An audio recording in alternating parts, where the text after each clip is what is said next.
Sometimes, the most devastating crimes don't happen in public places. They happen quietly, behind closed doors, in homes where children are supposed to feel safest. This story is one of those tragedies that leaves a nation divided between grief, anger, and painful questions. A story that forces us to look closely at family conflict, emotional breakdowns, and the irreversible consequences of one decision. In Machakos, Kenya, a young woman identified as Lynette Munala lived with her 3 children in a small apartment. Among them were 1-year-old twins and their older brother, a 4-year-old boy. By all appearances, it was a normal family trying to get by. But beneath the surface, police say there was a long-standing domestic dispute. According to investigators, Lynette believed her husband was being unfaithful. At the time of the incident, he was reportedly in Nairobi, while Lynette and the children were in Machakos. The distance, both physical and emotional, appears to have deepened the tension in the marriage. Authorities believe the accusations of infidelity had been weighing heavily on her for some time. On the morning everything changed, the apartment told a story long before investigators spoke. Inside, there was chaos. Scattered food on the floor, school stationery spread across the room, children's uniforms laid out as if the family had been preparing for another normal school day, clothes tossed around. Nothing about the scene suggested what was about to be discovered.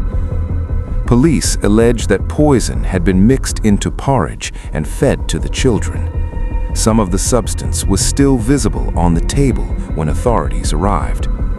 Porridge, a meal associated with warmth and care, had become deadly. Inside the house, the children were found lifeless. The twins were lying together on one bed. Their older brother was found in a separate bed. 3 children, 3 quiet rooms.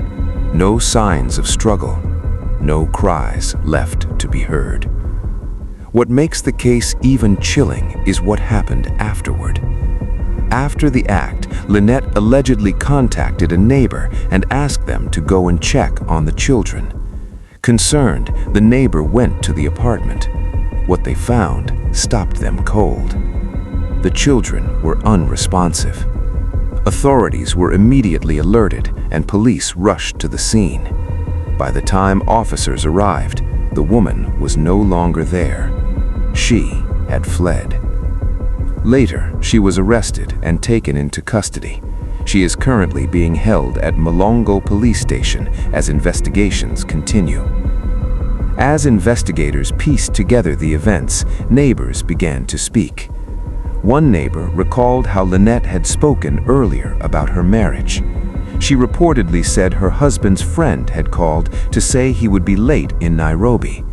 That conversation, according to the neighbor, triggered accusations that her husband was cheating on her. Another caretaker shared that a message was sent asking them to check on the house, saying the mother of the children wanted someone to see the situation inside.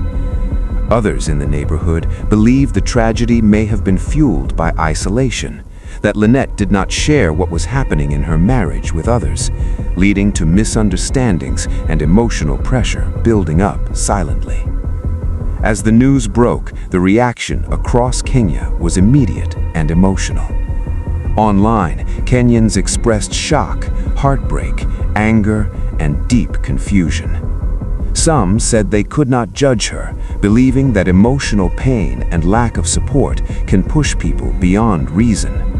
Others mourned the children, expressing sorrow in short, broken messages filled with crying emojis and disbelief.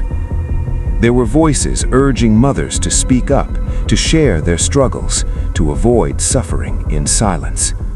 Some blamed external influences, others blamed emotional neglect, and many simply asked the same question again and again. Why did the children have to die? Not everyone agreed. Some commenters strongly condemned the act, insisting that no matter the pain, children should never pay the price for adult problems. Others pleaded with women facing emotional exhaustion to walk away from relationships instead of harming innocent lives. The case reopened painful memories of similar tragedies in Kenya. In another incident from Murang'a County, a woman reportedly stabbed her children during the night. In a shocking twist, she later woke her husband and told him to go and check on them. One of the children survived. These stories have left many Kenyans fearful and questioning how often silent suffering turns into irreversible tragedy. As of now, the bodies of Lynette Munala's children have been taken to city mortuary for post-mortem examinations. Police say the results will help confirm the cause of death and support the ongoing investigation. Authorities have also confirmed that Lynette will be arraigned in court once investigations are complete. For now, this is the information available.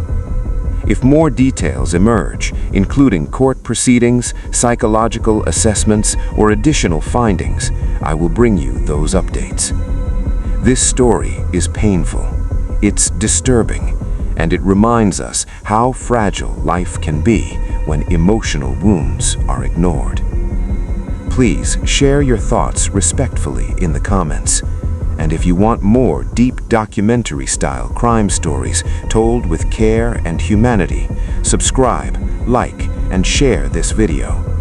Because behind every headline, there is a story, and sometimes a warning we cannot afford to ignore.